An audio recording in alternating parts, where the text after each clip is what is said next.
Right, here we go, back to it with Urban Dead. It's been like 48 hours since we last played, or at least had this on stream, and you might see things have changed a little bit.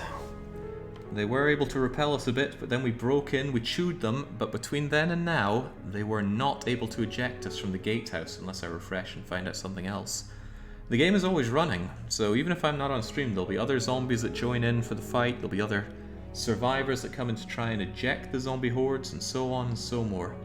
But what has happened since we left off? Zombies on the killing, zombies feeding on corpses. Who's our feeding zombie here? Irradiated corpse, feral undead. Sam 117 going down, Joseph stalling, getting dragged out to the street, same with IFT. That's very nice because IFT's on the team here. Zombie killing, Jessica Hexhammer got killed, very swiftly revived, and then took out a zombie with a fire axe. They hunt down PKers, which are player killers. Players that kill other players. And here's the thing, Rested Pandy was the last one to go down, and it got taken out by IFT Clerk, who then proceeds to ransack the building, ruin the building, smash an African painting and a Cubist sculpture, and who else is joining in the smashing? Jason Magnum, Guardians of a Dead Fort Perryn. I think Jason did all of that destroying. They had a lot of decorations set up, and down they went. Feeding on a corpse, was that Jason again? It was. Primordial Soup steps in and just says, "Please kill me." Ah, glorious member of Dead Revolution. We'll see how we're doing on the stats soon. And Primordial Soup does indeed get killed by Cardrath, but those were hours ago. I actually need to refresh the page and see what's happened since then. And since then, the storehouse has further been ruined. People are spreading out inside the fort, and that's exactly what we should do. A zombie here says myrrh. Myrrh is the universal zombie groaning noise that means please revive me. Jack D once revived. Walking in slow motion, smelling of all whiskey. That sounds like all whiskey, doesn't it? Alright, there is ravaging to be done. And when the gatehouse falls, normally what happens is people inside the fort fall back into the armory. The armory is a death trap. And as we can see, there are people in here. The reason the armory isn't so great is that you can't really enter it unless it's only very strongly barricaded, which is surprisingly easy to tear down. It's also dark inside if you take out the generator, so it's hard to shoot zombies back. Although zombies can also find it hard to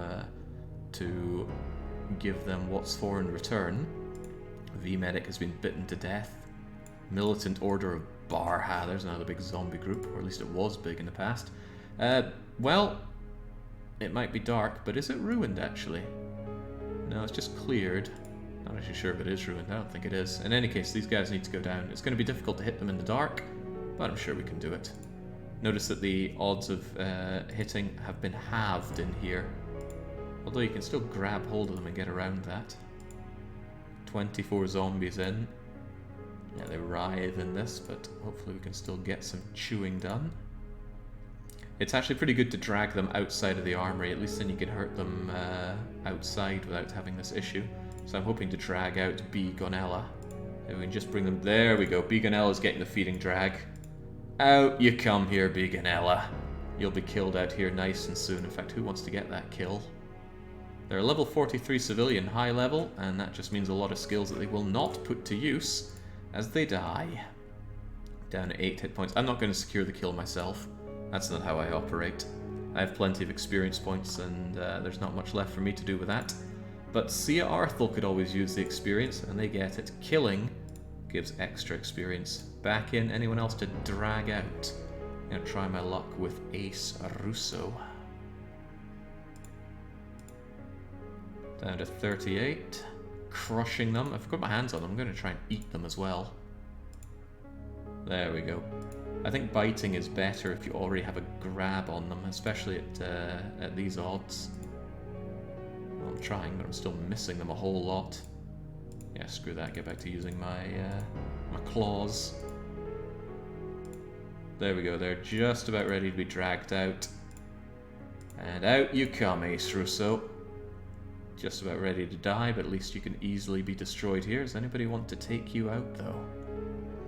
Survivors a bit salty about how things are going. So there's one big cope that survivors do in Urban Dead. When a survivor group gets destroyed, they always just say, they're zerging. Zerging is a practice where one person uses a lot of alternative accounts to just make their own army and control them all themselves. Now, zerging does happen. This game has very, very poor protection from that. Basically, if it detects the same IP for multiple characters inside the same suburb, what it'll do is it will lower the odds of success for everything massively. So searching for loot, doing successful attacks, that all goes to hell.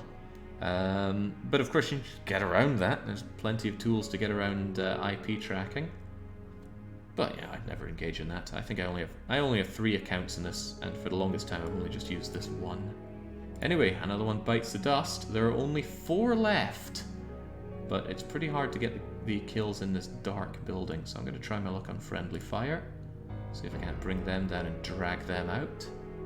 Jesus, Urban Dead is still a thing. I can't kill what's already dead here.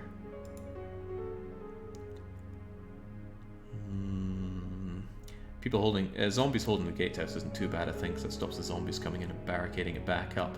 But once the zombies are already inside the fort, it's hell on high water to actually take them out. I used to play this with the goons. Snack hard. Well, cheers. Yeah, the odds of hitting here in this darkened area are real low. But there we go. Grabbed friendly fire. Can I have a cheeky little nibble? No, I cannot, but I do want to drag them out. Feeding drag is so much fun. You need them to be below 13 hit points for that to work, though. How's this work? Turn-based? No, it's all alive all the time. Everybody gets 2 action points per hour, and they can save up to 50 of them. And then it's just a 100 by 100 grid of the fictional city of Malton, with a perpetual battle of the alive versus the dead. Also, this friendly fire guy is from Fort Perryn Defense Force. He's down at 13. One more hit on him and he can be feeding dragged out. Can I get it? Can I get it? I cannot get it. Well, I could give it one more go, but I like to keep 1 action point so I can always see. If you use your last action point, then you lose sight of it. There we go. Right, you're getting dragged out here. Yeah. So out here we don't have the malice for attack chance because it's nice and bright outside. It's perpetually bright in Malton for some reason. But with that, there's almost no one left in the armory. I reckon before my next stream of this, the armory is certainly going to perish. And there's not much left. The storehouse is already ruined, at least the one over here. The infirmary, the vehicle depot, the storehouse and the barracks all need broken into and ruined. And when they are all in the same dark grey colour as the gatehouse and the storehouse, we know we have completely ruined the fort. And then we can move on to other green pickings. You can drag Nat. Thank you, Resty. They're out. Is anybody nibbling down on friendly fire, though? Yes. Who came in for the kill? See ya, Arthel. Some might call it kill stealing. I'm happy to call it kill securing. Alright, very good. Yeah, the survivors here are broken. Between now and the next session, it's a case of ruining this fort, smashing those generators and ruining the buildings, and there, well, if you are a member of our group, and you're an alive member with free running, it would be great if you could look around Whittenside for any other targets, because really the game excitement comes from large sieges. And we had a pretty big one here in Perryn, big for the current number of users in Urban Dead. There have been sieges in the past with 1,000 people involved. But what's going on here? Perhaps we can go to the wiki and check out. A live member looking for targets. You say, that's right. People who are alive are actually very useful for a zombie group. So we've got the city map here. It's full of it's this 10 by 10 grid of suburbs, and each suburb is a 10 by 10 grid of buildings. And each building is like these. So the vehicle depot is 1 building, infirmary 1 building, etc., etc. So we're in Whittenside down here, which has been updated to say that it's a dangerous suburb now. Good. Damn good. We can see right now there's the bottom 2/3 of Fort Perryn, But there's probably not too much of value around here. There might be an NT building, a necrotech building. There are 3 in fact, Colo, Hurst and Malcolm. It's possible that the survivors from the fort have fallen back into one of these necrotech buildings. Their coordinates are here, 85, 95, etc, etc. They've also got the red squares, so the Malcolm building, Colo building, Hurst building. Great to know if there are any batches of survivors there to go and chew them down. But beyond that, the question is where would be a good next target? Well, there are 2 main... Well, there's a few main places to look, but malls are usually the ones I go for. So we have Joachim Mall and Lumber Mall, which aren't too far from where we are. I think we already trashed Blessley Mall, if I'm not mistaken. Same with Roadroof. Good to see that they're coloured red for very dangerous on this map. Remember, we started around Nicholas and made our way down here. It would be great if we could get some spies to check out what's happening in Joachim, Lumber, and even Pole Mall. Pole is the unique mall. It's the only mall that has only 3 squares. Although, is Lumber the only 2-square one? I guess it is. Excellent, excellent. Right, I didn't manage to get 1 action point during my rambling, did I? No, I was hoping I could stagger back into the armory and see its ruination. In fact, I will. That way I might be able to see that it gets truly ravaged. But there we go. We are out of AP. We can't see anything more, so that ends my stream of this. I'll be back with this at the end of next stream, and the next stream, and continue going until... Well, I don't really know when until. It's unlikely we're going to take out the whole place. Hold on. Can we get to the front page here? And then go to game stats. Yeah, here we go. Stats for the whole city of Malton. So, I think when we started, the standing zombies were about 40. Now they're up to 43. There are usually more survivors than zombies going around. Lots of dead bodies. If they all stood up right now, we'd have a whole lot more zombies. So if you're sitting on your Urban Dead account because you played this like 15 years ago, now might be the time to join in for a good hurrah. What do we have around here? It's a breakdown of all the people with their classes and levels, but what's far more interesting is this, the group rankings. The Dead is the biggest group that has ever existed in Urban Dead. At its height, they numbered 1,000. They went around and ransacked the whole city.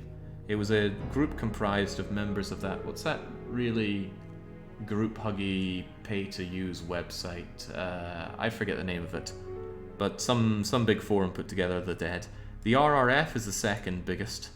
The Ridley Bank Resistance Front have their base in the centre of the whole city, and they are an extremely deadly force. Thank you, Something Awful made the Dead group. Pretty sure it wasn't a 4chan group, pretty sure it was Something Awful. But the numbers have declined here so much. These used to be far higher, but how are we doing with Dead Revolution? At 41, we've got the 3rd highest number of users, but the average level pulls down the rating. I think it's just all levels put together give you your rating. But we're working our way up. Those damn combat revivers are about to be below us.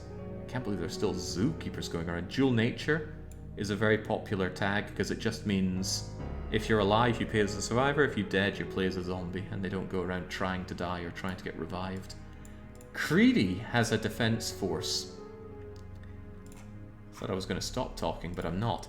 There is a Fort Creedy in the game, and although this... Oh, actually, this was updated quite recently.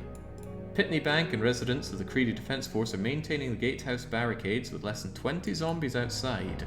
Fort Creedy is a long way away over in Pepperbill and Pitney Bank, but it's the same... Well, it's a rotated but same kind of layout as Fort Perryn, and there are only 2 forts in the whole game.